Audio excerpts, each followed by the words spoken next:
અમરેલીના મોટા મુંજિયાસરમાં હત્યાની ઘટના સામે આવી છે। પુત્ર દ્વારા પાલક પિતાની હત્યા કરી દેવામાં આવી છે। આ ઘટનાની વાત કરીએ તો ગઈકાલની આ ઘટના હોવાનું સામે આવ્યું છે। જ્યારે હત્યાની ઘટનાના સમાચાર જ્યારે પોલીસને મળે છે ત્યારે તપાસનો ધમધમાટ શરૂ કરી દેવામાં આવે છે। એક સામાન્ય બાબતમાં હત્યા થઈ હોવાનું પોલીસ તપાસમાં સામે આવ્યું છે। ત્યારે હત્યા કિશોરભાઈ પટોડિયાની વાડીએ પરપ્રાંતીય તરીકે રમણભાઈ કટારા જેઓ કામ કરી રહ્યા હતા અને ગઈકાલે તેઓ તેમના પરિવાર સાથે હતા। આ પરિવારમાં તેમનો આંગળિયાત પુત્ર એટલે કે જેમને હત્યા કરી તે પણ ત્યાં હાજર હતો। સમગ્ર ઘટના માત્ર ચા બનાવવા જેવી બાબતમાં થઈ હોવાનું સામે આવ્યું છે। ગઈકાલે જ્યારે રમણભાઈ ખેતી કરીને પરત ફરી રહ્યા હતા અને તે જ ખેતરની અંદર ચા બનાવવા જેવી સામાન્ય બાબત થઈ હતી અને તે બાબતમાં આ જે સુરેશ મસાર કે જે સીતાબેન મસારનો પુત્ર છે। સીતાબેન મસાર કોણ છે તેમની વાત કરીએ તો તે જેમની હત્યા થઈ ગઈ છે તેવા રમણભાઈ કટારા કે જેમની પહેલી પત્નીનું મૃત્યુ થયું હતું અને ત્યારબાદ તેમને સીતાબેન મસાર સાથે બીજા લગ્ન કર્યા હતા।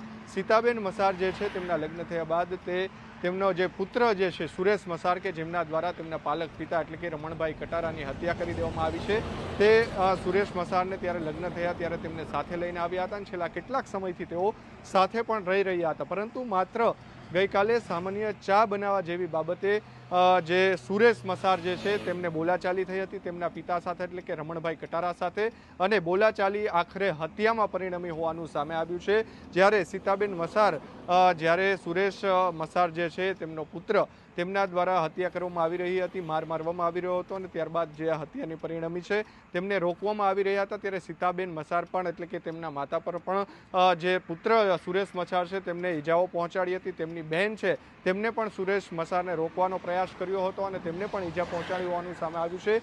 હાલ સમગ્ર ઘટનામાં એ જ મહત્વની વાત છે કે પાલક પિતાની પુત્ર દ્વારા હત્યા કરી દેવામાં આવી છે। આ હત્યા જ્યારે થઈ ત્યારે તેમના બેન મેં જે કહ્યું કે જેમને રોકવાનો પ્રયાસ કર્યો હતો એટલે કે રમણભાઈ કટારા જે છે મૃતક છે તેમની દીકરી ત્યાં હાજર હતા।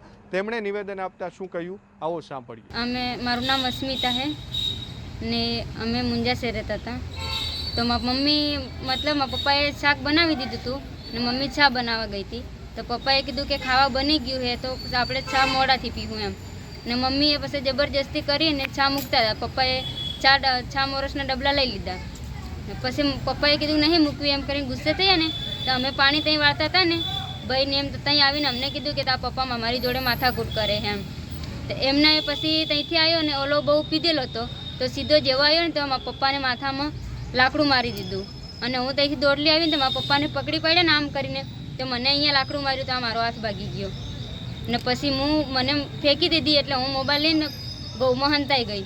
પછી મેં ફોન કર્યો અમારા પટેલભાઈને એ આવ્યા એટલામાં તો હું પાછી ગૌમાંથી નીકળીને આવીને એટલામાં તો મારા પપ્પાને મારી નાખ્યા હતા મુંજાશેરમાં મોટા મુંજાશેર કિશોરભાઈ પટોડિયા। પછી હું પાછી આવી એટલામાં તો મારા પપ્પા મરી ગયા હતા એટલામાં પછી બધા આવી ગયા એમ્બ્યુલન્સ ને પટેલ ને પોલીસ ને બધા આવી ગયા। પછી બગીસરા લઈને આવ્યા મને એકને લાગ્યું ને મારા પપ્પાનો કેસ બની ગયો એ થોડુંક એને વાગ્યું એ મમ્મીને માથામાં। આ સમગ્ર ઘટનાની જ્યારે પોલીસને જાણ થાય છે ત્યારે પોલીસનો કાફલો અને ઉચ્ચ અધિકારીઓ જે છે તે કિશોરભાઈ પાટોડિયાની વાડીએ પહોંચે છે અને સમગ્ર મામલે તપાસનો ધમધમાટ શરૂ કરવામાં આવે છે। અમરેલીના ડીવાયએસપી ચિરાગ દેસાઈ છે તેઓ પણ ત્યાં પહોંચે છે અને તેમના દ્વારા પણ સમગ્ર ઘટના અંગે વિગતો મેળવવામાં આવે છે। ત્યારે ચિરાગ દેસાઈએ મીડિયા સાથે વાત કરતા શું કહ્યું આવું સાંભળ્યું। બગસરા તાલુકાના મોટા મુંજિયાસર ગામે કિશોરભી મંજીભી પટોડિયાની વાડીએ રહેતા સીતાબેન તથા તેમના પતિ રમણભાઈ કટારા કે જે મૂળ દાહોદ જિલ્લાના ફતેપુર તાલુકાના વતની છે। રમણભાઈ કે જેમને પોતાની પૂર્વ પત્ની મરણ જતાં સીતાબેન સાથે બીજા લગ્ન કર્યા હોય અને સીતાબેન સાથે સુરેશભાઈ મછાર જે તેમના દીકરા હોય સાથે આવેલા હોય। આ ઘણા સમયથી જોડે રહેતા હોય અને ગઈકાલના રાત્રે 9:30 વાગ્યાના અરસામાં ચા બનાવવા બાબતમાં રમણભાઈને અને સીતાબેનને માથાકૂટ થતાં રમણભાઈને સીતાબેન અને તેમના દીકરા સુરેશ દ્વારા લાકડા વડે અને સિમેન્ટના ચૂલા વડે મોઢા પર જીવલેણ હુમલો કરવામાં આવ્યો જેમાં રમણભાઈનું મૃત્યુ થયું છે। હાલમાં મર્ડરનો ગુનો દાખલ કરવામાં આવ્યો છે। આગળ તપાસ કાર્યવાહી ચાલુ છે। ચા બનાવવા જેવી સામાન્ય બાબતમાં બોથડ પદાર્થના ઘા ઝીકી પાલક પિતાની સુરેશ મસાર દ્વારા જ્યારે હત્યા કરવામાં આવી છે ત્યારે સુરેશ મસારને ઝડપી પાડવા માટે અમરેલી પોલીસ છે તેમના દ્વારા ચક્રો ગતિમાન કરવામાં આવ્યા છે।